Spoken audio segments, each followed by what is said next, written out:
साथियों, सभी first year students का स्वागत है आपके अपने यूट्यूब चैनल ITI प्रैक्टिकल ज्ञान में। विद्यार्थियों, अपन इस क्लास में कर रहे हैं ओल्ड क्वेश्चन पेपरों को सॉल्व, जो कि बहुत ही शानदार क्वेश्चन है और आपके एग्जाम में यहाँ से बाहर क्वेश्चंस नहीं जाएंगे, क्योंकि बैक एग्जाम में सारे के सारे क्वेश्चंस रिपीट होते हैं, जो कि पिछली कक्षाओं में मतलब पिछले पेपरों में आए हुए क्वेश्चन ही आपके एग्जाम में आते हैं। तो आप ओल्ड क्वेश्चन पेपरों को देखते रहिए, आपको सारे के सारे क्वेश्चन उन्हीं में से मिल जाएंगे। मैं भी आपको वही क्वेश्चंस करवा रहा हूँ जो आपके एग्ज़ाम के लिए महत्वपूर्ण है और एग्ज़ाम में आएंगे, तो इन क्वेश्चनों को ज़रूर देखें। आज की यह इलेक्ट्रिशियन थ्योरी की अपनी क्लास नंबर 3 है, जिसको आप रेगुलर तरीके से देखें। इससे पहले वाली क्लासों को देखने के लिए आपको प्लेलिस्ट में जाना है, वहाँ पर आपको लिंक मिल जाएगा। वैसे डिस्क्रिप्शन में भी हम लिंक डाल देंगे, तो वहाँ से भी आप इनको रेगुलर तरीके से एक एक कर देख सकते हैं। ज़्यादा बड़ी क्लासें नहीं है, हर एक क्लास में आपको 25 क्वेश्चंस मिलेंगे। ठीक है, 25 क्वेश्चंस आपको हर एक क्लास में मिलेंगे। क्वेश्चंस आपके सामने पहला है, जो कि चित्र में दिखाए गए इंस्ट्रूमेंट का प्रकार क्या है। ये क्वेश्चन हर बार पूछा जाता है, रेगुलर पूछा जाता है और मस्त क्वेश्चन है। इसके डायग्राम को ध्यान से देख लीजिए और इसको याद कर लीजिए। यह होता है एब्सोल्यूट इंस्ट्रूमेंट होता है। सी ऑप्शन में दिया गया राइट आंसर। अगला क्वेश्चन है, जो कि है ELCB किस प्रकार की सुरक्षा प्रदान कराता है। देखो, ELCB जो दिया है ना, इसका आपको फुल फॉर्म भी याद होना चाहिए। ये होता है अर्थ लीकेज सर्किट ब्रेकर, क्योंकि यहाँ पर फुल फॉर्म तो नहीं पूछा, लेकिन ये भी पूछा जाता है फुल फॉर्म। तो अर्थ लीकेज सर्किट ब्रेकर होता है। यह किस प्रकार की सुरक्षा प्रदान करता है, तो ये ग्राउंड फॉल्ट यानी कि अर्थिंग फॉल्ट में यह सहायता प्रदान करता है। अगला क्वेश्चन आपके सामने है, फ्लोरोसेंट लैंप सर्किट में उपयोग किए जाने वाले चौक का उद्देश्य क्या है। आपके घरों में जो पहले ट्यूबलाइट्स लगती थी, उसी को ही फ्लोरोसेंट लैंप कहते हैं। तो उसमें जो चौक लगता था, डब्बा, उसको क्यों लगाया जाता था, उसके बारे में पूछा जा रहा है। तो शुरुआत में वोल्टेज बढ़ाना और करंट को नियंत्रित करना इसका कार्य होता है। शुरुआत में क्या है कि अपन तो 230 वोल्टेज सप्लाई देते हैं, लेकिन ट्यूबलाइट को ऑन होने के लिए 2200 वोल्टेज की ज़रूरत पड़ती है। तो स्टार्टिंग में 2200 वोल्टेज प्रोवाइड करवाने के लिए चौक लगाया जाता है।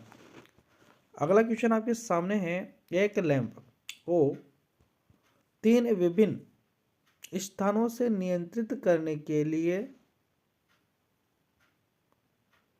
किस स्विच का उपयोग किया जाता है। एक लैंप है, उसको 3 विभिन्न स्थानों से नियंत्रित करने की, कंट्रोल करना है, चालू बंद करना है। तो आप किस प्रकार के स्विच का यूज करेंगे, तो वह होता है इंटरमीडिएट स्विच। ठीक है, नेक्स्ट क्वेश्चन आपके सामने, जो कि है घरेलू वायरिंग इंस्टॉलेशंस में अनुमत लीकेज करंट क्या है। तो अनुमत लीकेज करंट होता है 1/5000 इंटू फुल लोड करंट, है ना। अगला क्वेश्चन आपके सामने है, केबलों के इंसुलेशन की मोटाई कौन सा कारक तय करता है। केबलों की जो मोटाई होती है ना, वह वोल्टेज निर्धारित करता है, और अंदर का जो तार होता है उसको कौन निर्धारित करता है, तो उसको करता है करंट, है ना।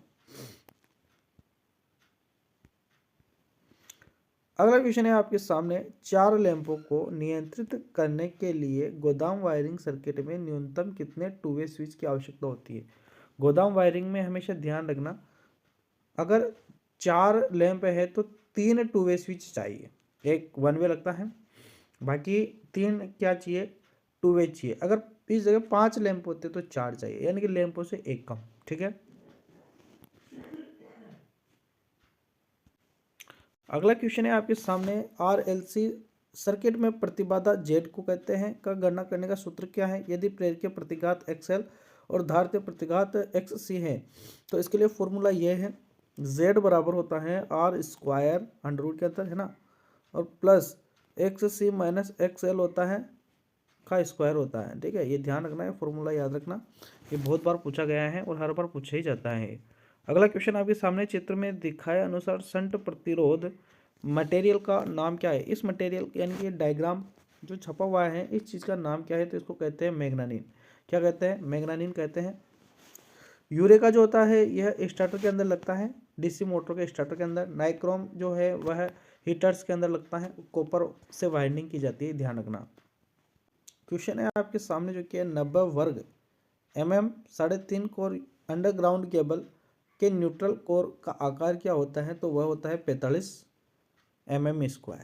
ठीक है।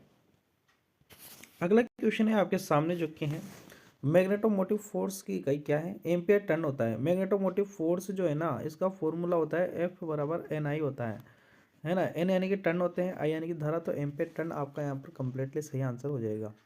ठीक है। नेक्स्ट क्वेश्चन आपके सामने है जो कि है फूड मिक्सर में रोटरी स्विच का कार्य क्या है? तो ये स्पीड सिलेक्शन यानी कि स्पीड को कम ज़्यादा करने के लिए यूज़ करते हैं। वैसे फूड मिक्सर में अगर आपको मोटर पूछ ले कि मोटर कौन सी लगती है, तो यूनिवर्सल मोटर लगती है, ये ध्यान रखना, यूनिवर्सल मोटर लगती है फूड मिक्सर के अंदर। अगला क्वेश्चन है आपके सामने, चित्र में दिखाए गए लैंप का नाम क्या है? लैंप को ध्यान से देखना, यहाँ पर देखिए, यहाँ पर ये लगा हुआ है और कांच की बॉडी है। तो इस लैंप का नाम क्या है? लैंप का नाम जो है वह है MA type high pressure mercury vapour lamp है। कौन सा लैंप है? MA type high pressure mercury vapour lamp. तो यहाँ पर डी ऑप्शन आपका कंप्लीटली सही आंसर होगा, ध्यान रखना, high pressure mercury vapour lamp है। अगला क्वेश्चन आपके सामने है जो कि है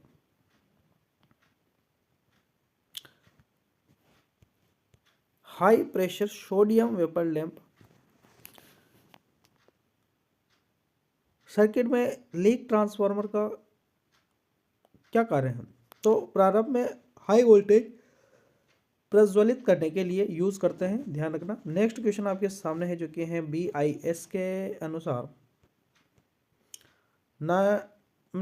नम्य कार्ड के लिए किस कॉपर कंडक्टर का न्यूनतम क्रॉस सेक्शनल क्षेत्र क्या है? तो वह है 0.5 mm²। अगला क्वेश्चन आपके सामने जो कि है शॉर्ट सर्किट टेस्ट द्वारा ट्रांसफार्मर की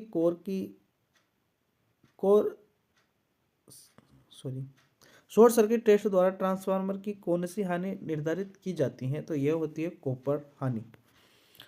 अगला क्वेश्चन है जो कि है पावर वायरिंग के लिए केबल का आकार कैसे तय किया जाता है? तो लोड करंट के साथ। अब भी देखिए, मैंने इससे पहले एक क्वेश्चन करवाया था जो कि वोल्टेज के साथ था, जो कि इंसुलेशन के लिए था। अगला क्वेश्चन आपके सामने है, कौन से प्लायर का उपयोग तार के हुक और लूप बनाने के लिए करते? तो वो होता है राउंड नोच प्लायर, ध्यान रखना। अगला क्वेश्चन है आपके सामने RLC परिपथ में अनुनाद की बात कर रहा है। अनुनाद की स्थिति क्या है? तो हमेशा अनुनाद देखते ही ये आंसर कर देना, XL बराबर XC। अगला क्वेश्चन आपके सामने है, सिंगल फेज AC सर्किट में फेज विस्थापन क्या होता है? देखिए, AC मोटर में के अंदर क्या होता है, एक तो रनिंग वाइंडिंग होता है। कौन सा वाइंडिंग होता है? रनिंग वाइंडिंग होता है, और एक होता है स्टार्टिंग वाइंडिंग। तो ये जो दोनों वाइंडिंगें लगती हैं ना, ये 90 डिग्री के अंतर पर लगती हैं। तो 90 डिग्री यहाँ पर कंप्लीटली सही आंसर है। 3 फेज की बात करें तो 120 डिग्री हो जाएगा। अगला क्वेश्चन है आपके सामने, अगला क्वेश्चन है, यदि लाइन फेज वोल्टेज और लाइन करंट, यदि लाइन वोल्टेज और लाइन करंट और एंगल थीटा है, तो 3 फेज पावर की गणना करने का सूत्र क्या होगा? ये तो बहुत ही सिंपल सा क्वेश्चन है, ये फॉर्मूला आप याद रखो, √3 VL IL साइन थीटा। ठीक है।